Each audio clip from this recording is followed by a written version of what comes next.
من وفا نەقشبەندی ڕاهێنەری کاراتی لەیانەی وەرزشی پێشمەرگەی سلێمانی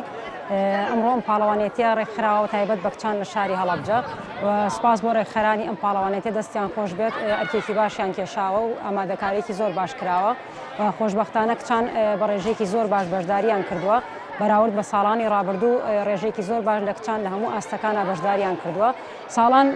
پاڵەوانێتی تایبەت بە کچان بەو شێوەیە ئەنجام نەئەدرا بەڵکو هەر بەشێک بوون لە پاڵەوانێتەکانی کوڕان کە لە پاڵ قوڕانە بڵێن کاتێکیش تەرخانەکرا بۆ کچان بەڵام خۆشبەختانە لەم ساڵانەی دوایە کچان باشتر هاتوونەتە پێشە بۆ یاریەکە ئەوە تا ئەمڕۆ پاڵەوانێتێکی تایبەت بە یاری کچان ڕێکخراوە چاوەڕوانەکرێ ئینشاڵڵا ئەنجامی زۆر باش بەدەست بێنن و بتوانن ئاستەکان زۆربەی یانەکان بەدەستی بێنن. ڕاستیەکەی ئاستەکان لە چاو ساڵانی ڕابردووە ناڵم باشترن بەڵام لە ئاستموحی ئێمانین چونکە ئێمە چاو بکەینەوە بۆ وڵاتانی دراوسێ وڵاتانی دەوروبەرمان ئەبێ ئێمە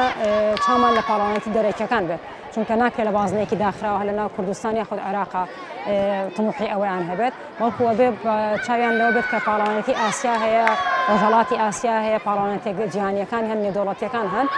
بۆیە ئەبێ یاریزانان تموحی زۆر باشتر و زیاتریان هەبێت تا بتوان لەو ئاستەیە منافەسە بکەن یاخود کێبڕکێ بکەن نەک تەنها لە بازنەیەکی داخراو بۆ نمونە یانەکانی تەنها کوردستان ئەو کێبڕکەیانە بکەن.